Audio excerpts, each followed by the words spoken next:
So as I pass across the majestic and magical River Tay, I thought I'd explain a little bit about this video. So while it's in my Canon R6 in the Wild playlist, I've decided that it's a bit boring sitting and watching me talk about a camera in my dining room, especially at this time of the year when there's so much going on outside. So I decided to combine this with a visit to one of my very favourite places. So if you're interested in the various options there are for the dials and buttons on the Canon R6, you can just skip ahead, but I think you'll be missing out on a visit to somewhere particularly wonderful. This is an ancient oak and beech woodland in northern Perthshire, and it's somewhere that I discovered a few years ago. However, I was not the only person to discover it, and it became very popular with people parking all the way along these verges. Justifiably so. I mean, it is that good. If you haven't been here, please come. But now it's been taken over by the Woodland Trust, who, as well as putting in facilities and making sure that the site is managed properly and that nature has what it needs, it's also made it much better for people as well. So they've put in this excellent car park so that you can visit the site.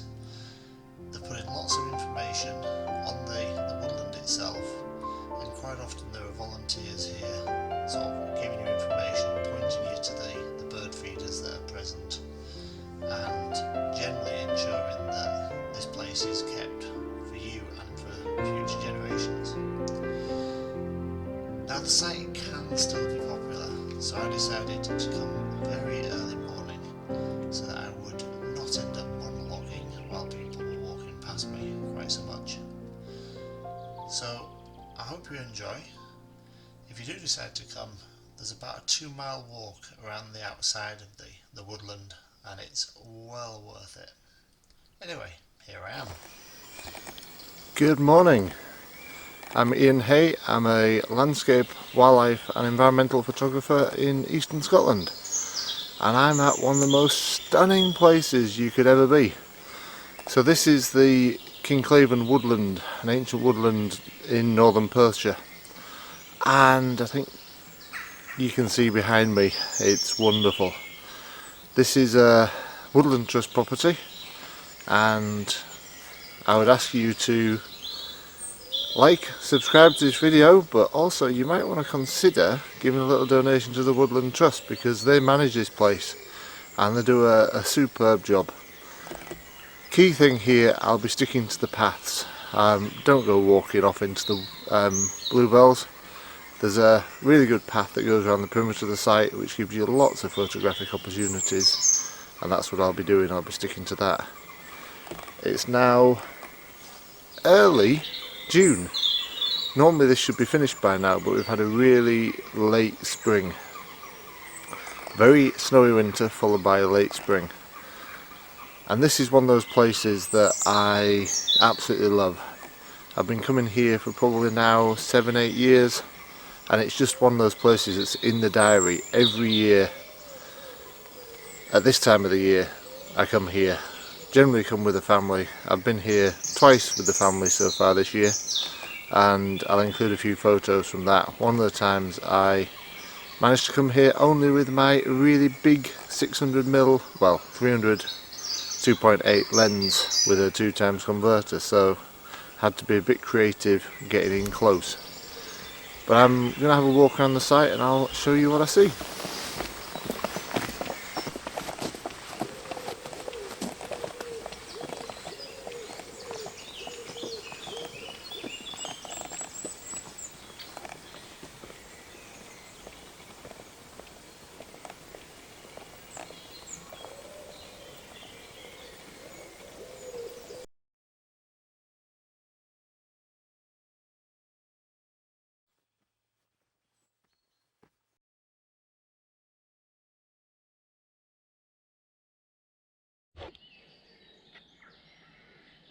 So my eye's just been drawn to these, what I think are log piles.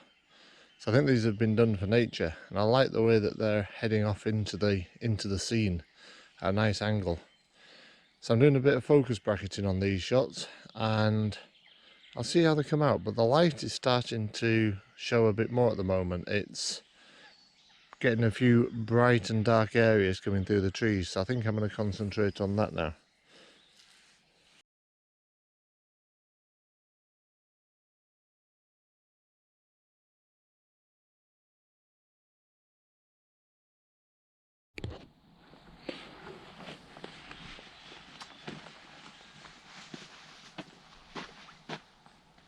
Right, so as I'm using the big lens, and there's some quite nice differential lighting, I'm actually finding that I'm photographing things other than bluebells today, but using the bluebells as the background.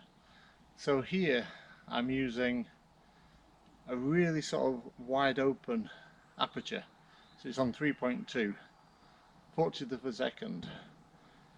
Now because this is quite a big rig, I'm actually doing a 10-second delay before the photo takes.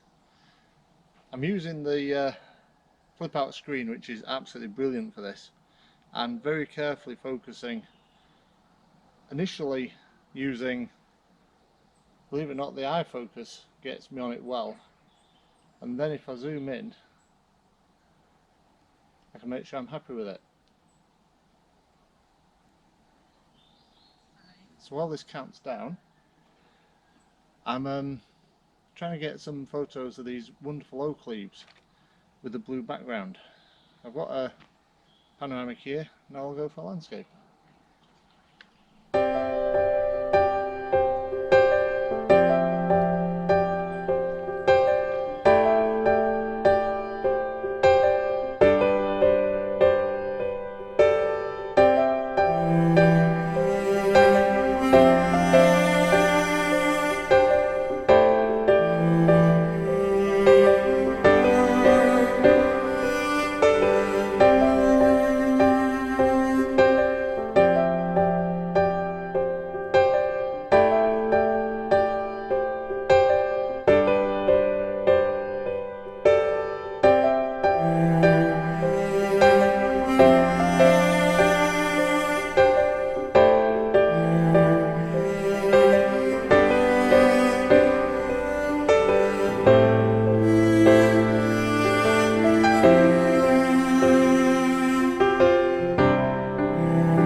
So I've had the Canon R6 for a couple of months, so I've had the chance now to get it set up as I want it. So there's a huge degree of customization you can have with this camera. In fact, I've added up how many different options there are. I'm pretty confident that at this point nobody in the world has the same setup that I have. Why am I this confident? Because of the billions of options that there are for how to set it up, and the fact that I'm a little bit strange. So the first thing I would recommend you do is set it up so that there's one of the buttons on this side of the camera works the menu. I've got it for the set button, so if I press the set button I'm into the menu system. The reason for this is simple. I don't want to create too much movement if I'm trying to photograph an animal. I don't want to be like this when all I have to do is this and I'm into the menu system. So I can be very still, I can also be quick, and I can make adjustments without actually taking the camera away from my eye. So I've got the camera here, click that and I can actually be adjusting the menu system without having to come away from the camera. Also, if you reach across to the standard menu button, you turn on the viewfinder rather than the screen at the back, which is quite irritating. Now for a long time I've used what I would call active button focusing rather than back button focusing. So I have this set up so this button here gives you the autofocus on. I can then toggle between modes using this one. So if I'm trying to photograph a bird in flight against the blue sky, if I have a wide area autofocus, it will grab onto the bird really well. But if that bird then lands in a bush and there's lots of twigs and things in the way, I can quickly switch it so that it's on spot focus, and I can then pick the point using the little joystick. This I think is really useful. But if I want to use the eye focus, I've got it set up here with the depth of field button. The reason for this is separation, so I don't get the two confused. They're in very different places on the camera. The other reason that I have it set up like this is I do quite a lot of photography in awkward positions. So for example, taking photos from the car window with a big lens, and then you tend to be sort of at quite an angle. You tend to be looking sort of like this. So because of that, it's quite difficult to get to the buttons on the back. So having the option of the one at the front makes it a lot easier. The start button I have set up to go between the drive modes. I use electronic shutter quite a bit, but one of the problems with electronic shutter is you can get very trigger happy and find that you've taken hundreds of photos of the same thing. So being able to switch between the different drive modes is really good. Also, if for example some wildlife appears now, click this, put it into a sort of a high speed mode and fire away. I then spot a landscape and I want a 2-second timer, click this and I'm very quickly into the position. Another thing that's probably quite unique for me is the way I've got the dial set up. This dial at the top I have set up for aperture. This dial here I have set up for shutter speed. Now strangely, the dial at the back I have for ISO. Now to me ISO is just another way of saying sensitivity. So I use the ISO a lot of the time to actually control the exposure. This I think is a really powerful tool with these mirrorless cameras, and something that I don't think people are doing as much of as they could be doing. But I'll do a separate video on that later on. So that's how I've got mine set up. If you've got any suggestions, please let me know. There's a couple of things I wish I could do. So with all those options, I wish I could have it so there was a button that went between electronic and mechanical shutter. So just be able to switch between the two very quickly. It's not so much of a faff because I can do it just by clicking the set button to get into the menu system and very quickly be moving between modes. So yeah, so these are the settings I have. Any other suggestions, please put in the comments below. Anything you think I could do to improve it, again, please put in the comments below. I'm going to continue enjoying this wonderful bluebell wood now.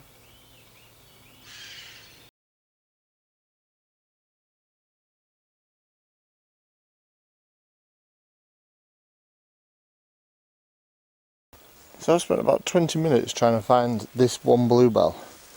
Oh, and the light's hitting it. Ah, that's a bit awkward. So I've spent a while trying to find this bluebell, and the particular thing I wanted was no light to be hitting it, but light to be hitting the background. So I've got a few shots which I'll show you. Now I need to experiment a bit more. I might have to darken it some.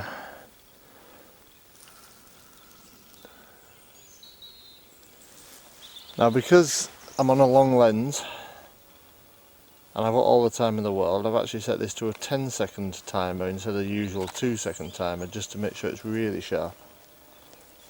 But the light has just started hitting this bank.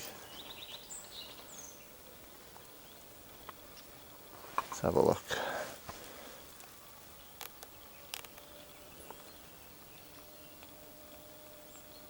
Yeah, quite happy with that.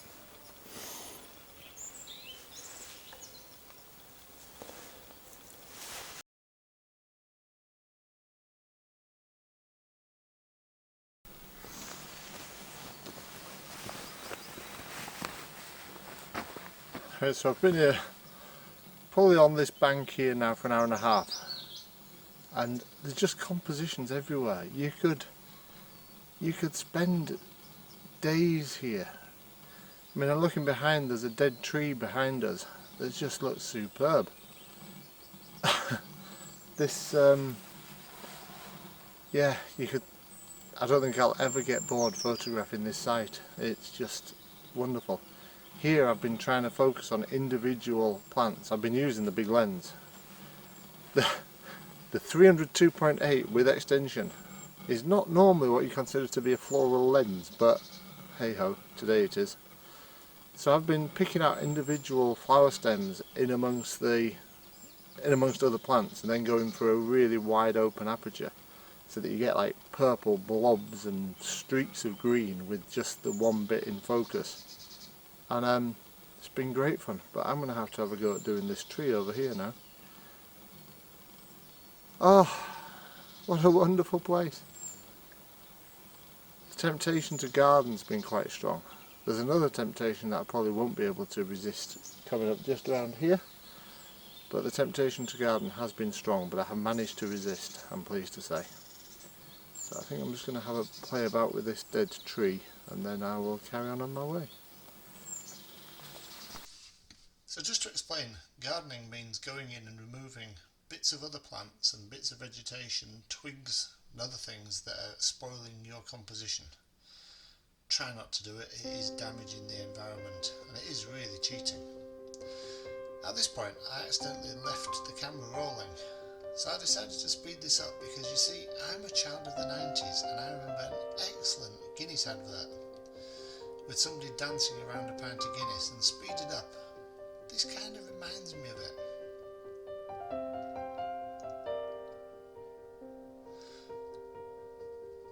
So, I'd now been in the wood for a long time and did enjoy watching these and taking these images of the dead trees, especially as I've been reading and learning about an excellent set of scientific experiments that happen over in the States, looking at the interconnectedness of forests.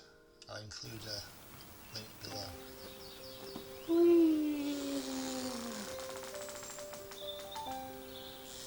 I really should grow up, but hopefully not for a long time. So once the silliness was out of the way, I decided to start heading home. And it had been a great morning. I enjoyed the solitude.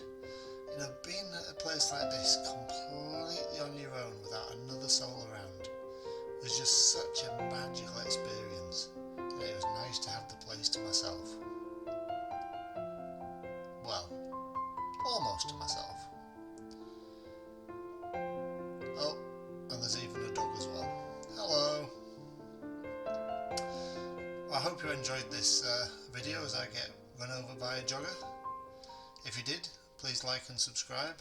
There'll be some more content coming soon, including a guide to using mirrorless cameras to get great shots of birds in flight. Thank you for watching. What a beautiful place.